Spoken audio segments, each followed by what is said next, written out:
accused of a crime. That I didn't steal anything, that the whole issue was lying. Confronted by police. He got in my face trying to provoke me or see if I will react to that. Declaring his innocence. That's when they punched me again and threw me on the ground. Police say one thing. They make the police report sound like he lunged at them and they were taking action to defend themselves. But he calls it excessive force.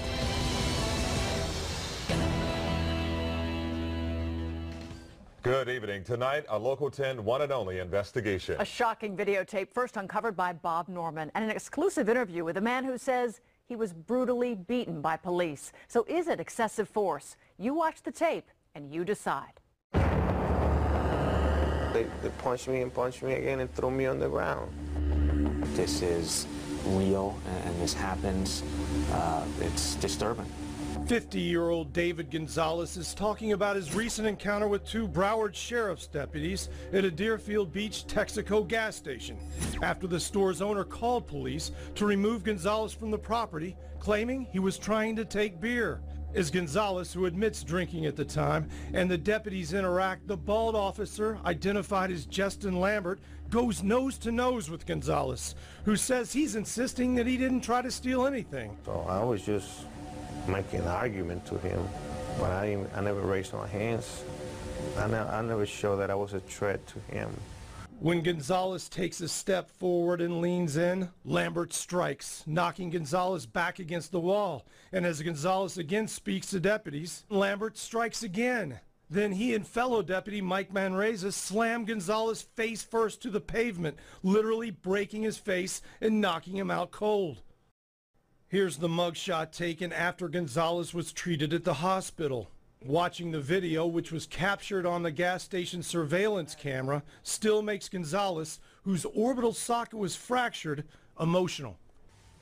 I've never been treated like that in my whole life. That's not a way to treat a human being. When Gonzalez came to after several minutes, he says he looked up at the deputies and said, "What happened?" He said that I have fell. You said you fell down? Yeah, he said I fell down. After a few minutes, the deputies contacted EMS and Gonzalez was carted away. He was later charged with resisting arrest and spent 2 nights in jail. His attorneys, Eric Rudenberg and Mike Glasser. They pin Mr. Gonzalez with committing a crime that he in fact didn't commit. What he got for it was a broken face. Both deputies claimed in reports that Gonzalez initially raised his hand at Lambert, something the video doesn't show. Both also wrote that Gonzalez pulled his hands away from their grasp as they tried to apprehend him. Again, something not in the video. I was just giving my hands. If we're going to arrest me, go ahead and arrest me. Manreza even wrote that after they put on the handcuffs, Gonzalez continued to act belligerently and caused a, quote, scene, which is contradicted by the video. And both wrote that they, quote, escorted him to the ground. He's thrown onto his face. He's not escorted anywhere. Just 2 months before this attack, the Broward Sheriff's Office paid a $350,000 settlement in another excessive force case involving the same Deputy Lambert. This is not this deputy's first rodeo. Gonzalez, who has a smattering of arrests on his own past record, including resisting arrest, says he lost his job as a result and can't afford the $30,000 surgery he requires on his face. Why do you want other people to see this? I wanted to see what happened.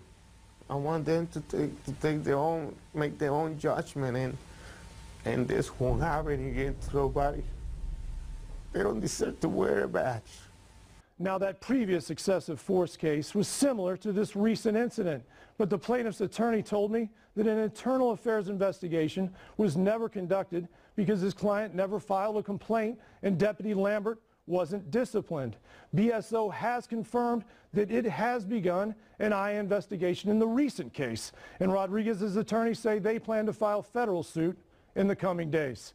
Bob Norman, Local 10 News. And as you saw in Bob's report, neither the sheriff nor anyone else from BSO would go on camera to talk with Bob, telling us through an email that they are declining all of Bob's interview requests because they don't feel his stories are balanced, a claim Local 10 obviously disagrees with. More to come on this one.